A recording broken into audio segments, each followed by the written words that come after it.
Hello friends, welcome to my channel.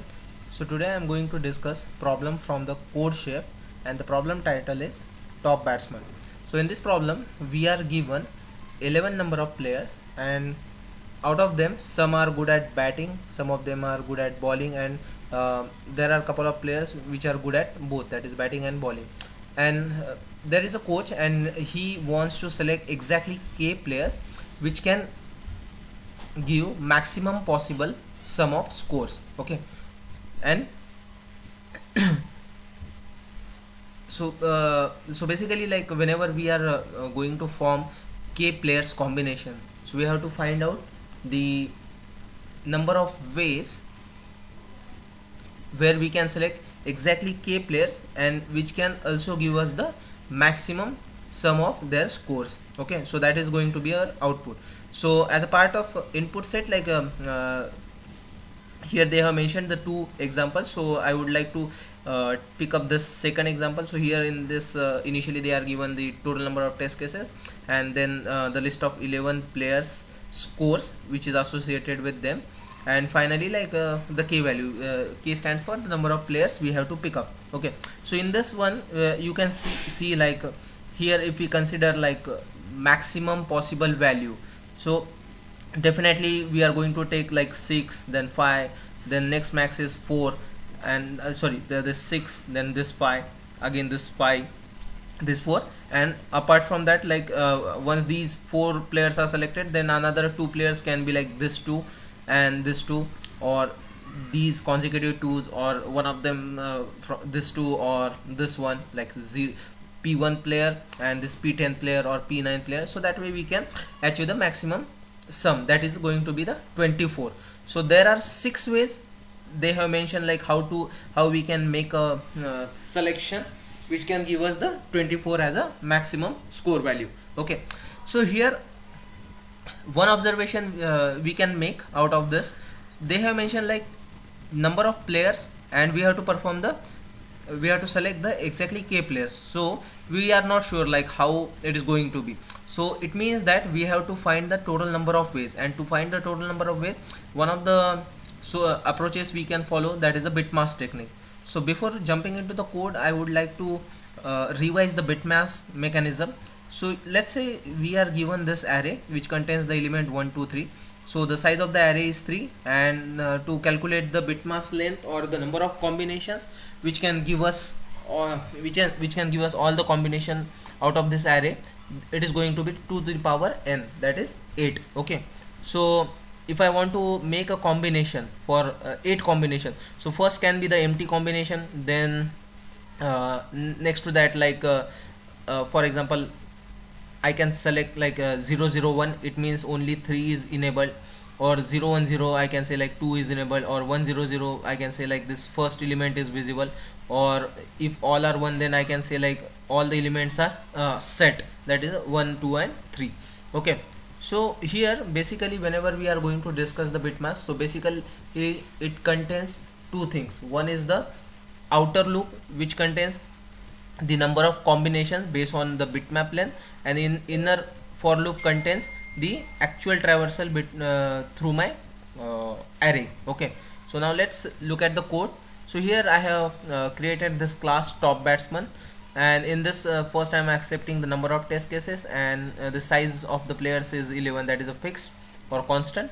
Then I am accepting the score value for all the 11 players, and after that I'm collecting the input value for K.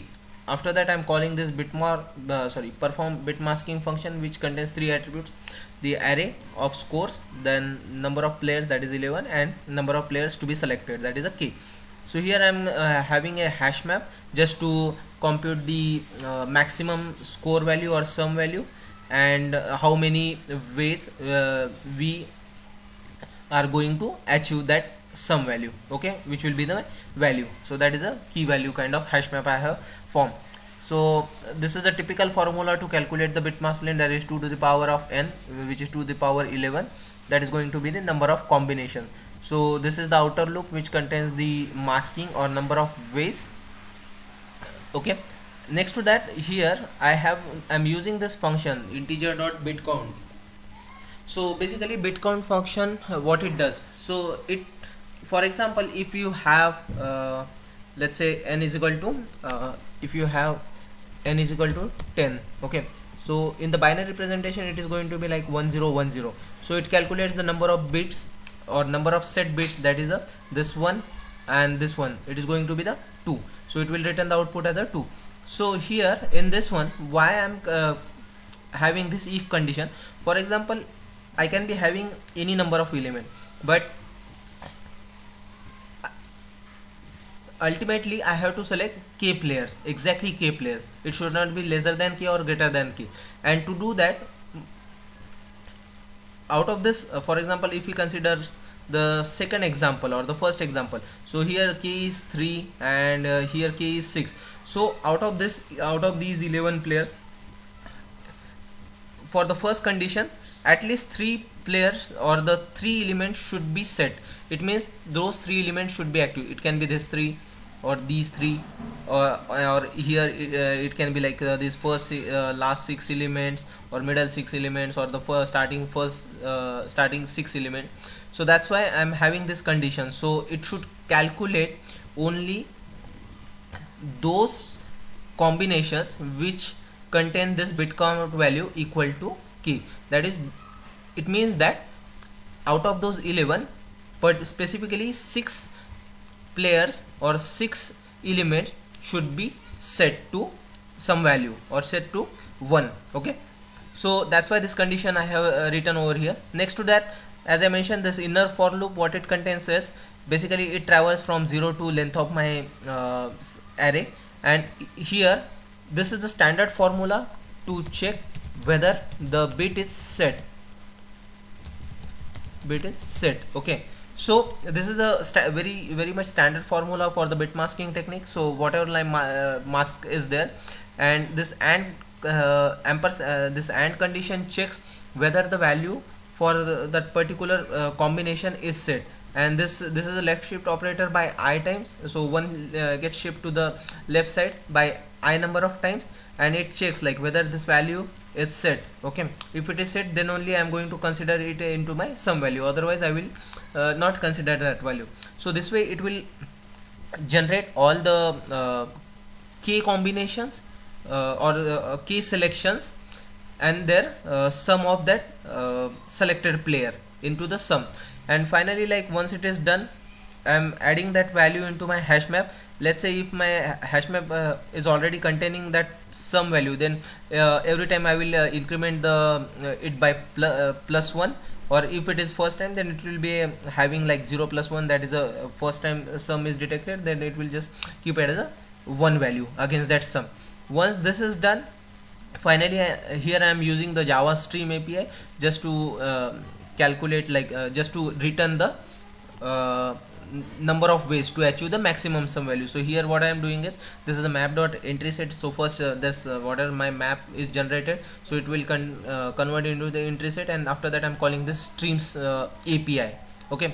And after on that I'm calling this max function, so where I will be comparing each of the key values, okay. And out of that, like once that key is written, so I will have to return the associated value against that key. So that's why this get value is called. So this way it will return the maximum like it will return the number of ways to achieve that particular max value or max code.